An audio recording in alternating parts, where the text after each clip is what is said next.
A young boy reads the Bible. Un jeune garçon lit la Bible et ses yeux s'arrêtent sur un passage d'écriture singulier. Ce moment changera le monde.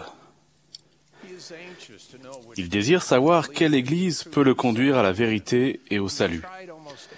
Il a essayé presque tout le reste et maintenant il se tourne vers la Bible et il lit ces mots. Si quelqu'un d'entre vous manque de sagesse, qu'il la demande à Dieu, qui donne à tous, simplement et sans reproche, et elle lui sera donnée. Il y repense sans arrêt. La première lueur d'espoir pénètre les ténèbres. Est-ce la réponse? La façon de sortir de la confusion et de l'obscurité? Cela peut-il être si simple? Demandez à Dieu et il répondra. Finalement, il décide qu'il doit ou bien demander à Dieu, ou bien rester à tout jamais dans les ténèbres et la confusion.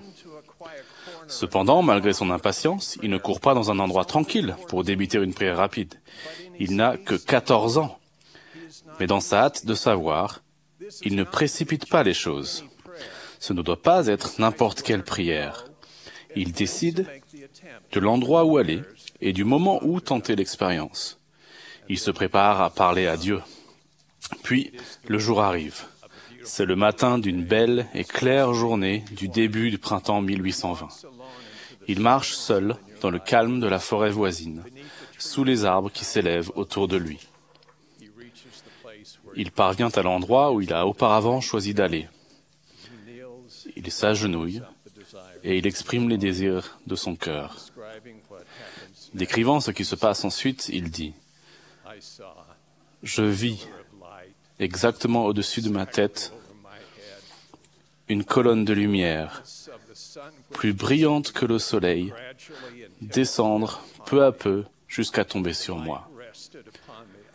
Quand la lumière se posa sur moi, je vis deux personnages dont l'éclat et la gloire défient toute description et qui se tenaient au-dessus de moi, dans les airs. L'un d'eux me parla, m'appelant par mon nom et dit en me montrant l'autre, « Joseph, celui-ci est mon fils bien-aimé. Écoute-le. » Seulement 24 ans plus tard, Joseph Smith et Hyrum, son frère, allaient mourir à cause de ce qui débuta ici.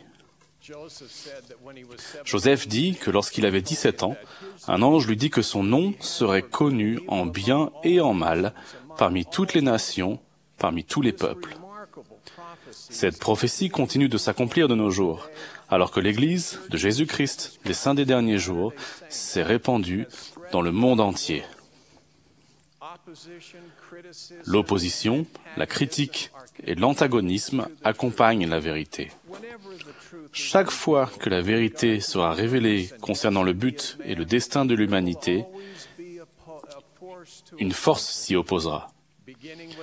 Depuis Adam et Ève dans le Jardin d'Éden, en passant par le ministère du Christ jusqu'à notre époque, il y aura toujours des tentatives pour tromper, égarer, contrecarrer et faire échouer le plan de vie. Cherchez le plus gros nuage de poussière tourbillonnant au-dessus de la boue jetée à celui qui a été combattu, contesté et rejeté, battu, abandonné et crucifié, celui qui est descendu plus bas que tout, et là vous trouverez la vérité, le Fils de Dieu, le Sauveur de toute l'humanité. Pourquoi ne l'ont-ils pas laissé tranquille? Pourquoi? Parce qu'il est la vérité, et la vérité sera toujours contestée. Ensuite, cherchez quelqu'un qui a fait paraître un autre témoignage de Jésus-Christ et d'autres Écritures. Cherchez quelqu'un qui a été l'instrument par lequel la plénitude de l'Évangile et l'Église rétablie de Jésus-Christ ont été rétablies sur la terre. Cherchez-le et attendez-vous à ce qu'on le traite injustement. Pourquoi ne pas le laisser tranquille? Pourquoi? Parce qu'il a enseigné la vérité, et la vérité sera toujours contestée. Les révélations déversées sur Joseph Smith affirment qu'il était un prophète de Dieu. Examinons quelques-unes de ces révélations, avec la lumière et la vérité révélée par son intermédiaire qui contrastent brillamment avec les croyances communes à son époque et à la nôtre. Dieu est un être personnel, exalté, un Père éternel. Il est notre Père. Dieu le Père, Jésus-Christ et le Saint-Esprit sont des êtres séparés. Vous êtes plus qu'humain. Vous êtes enfant de Dieu, le Père éternel. Et vous pouvez devenir comme lui si vous avez foi en son Fils, si vous vous repentez, recevez des ordonnances, recevez le Saint-Esprit et persévérez jusqu'à la fin. L'Église de Jésus-Christ, aujourd'hui, est fondamentalement la même Église que celle qu'il a organisée pendant son ministère sur la terre, avec des prophètes et des apôtres, les prêtrises de Melchisédek et Lévitique, des anciens, des grands prêtres, des diacres, des instructeurs, des évêques et des 70, tel que cela est décrit dans la Bible. L'autorité de la prêtrise fut enlevée de la terre après la mort du Sauveur et de ses apôtres, et fut rétablie à notre époque. La révélation n'a pas cessé, et les cieux ne sont pas fermés. De nos jours, Dieu parle aux prophètes, et il vous parlera ainsi qu'à moi. Il y a autre chose après cette vie que seulement le ciel et l'enfer. Il y a des degrés de gloire, et ce que nous faisons dans cette vie a beaucoup d'importance. Nous ne devons pas nous contenter de croire passivement au Christ. Nous devons nous tourner vers lui dans chacune de nos pensées. Faire tout ce que nous faisons au nom du Fils, toujours nous souvenir de lui et garder ses commandements, afin d'avoir toujours son esprit avec nous. Les milliards de personnes qui vivent et meurent sans l'Évangile et sans les ordonnances nécessaires au salut ne sont pas perdues. L'expiation du Christ permet à tout le genre humain d'être sauvé en obéissant aux lois et aux ordonnances de l'Évangile administrées aux vivants et aux morts. Tout n'a pas commencé à la naissance. Vous avez vécu auparavant en la présence de Dieu. Vous étiez son fils ou sa fille, et vous vous êtes préparé pour cette condition mortelle. Le mariage et la famille ne sont pas des conventions des hommes seulement jusqu'à ce que la mort nous sépare. Ils sont destinés à être éternels grâce aux alliances que nous faisons avec Dieu. La famille est le modèle des cieux. Et ce ne sont là qu'une partie du flot de révélations déversées sur Joseph Smith. D'où tout cela est-il venu, ces révélations qui illuminent l'obscurité, dissipent le doute et qui ont inspiré et rendu meilleurs des millions de gens. Qu'est-ce qui est le plus probable? Qu'il ait tout imaginé tout seul ou qu'il ait reçu l'aide des cieux? Les écritures qu'il a publiées ont-elles l'air de venir d'un homme ou d'être les paroles de Dieu? Il n'y a pas de désaccord sur ce que Joseph Smith a accompli, seulement sur la façon dont il a fait ce qu'il a fait et pourquoi. Il n'y a pas beaucoup d'options.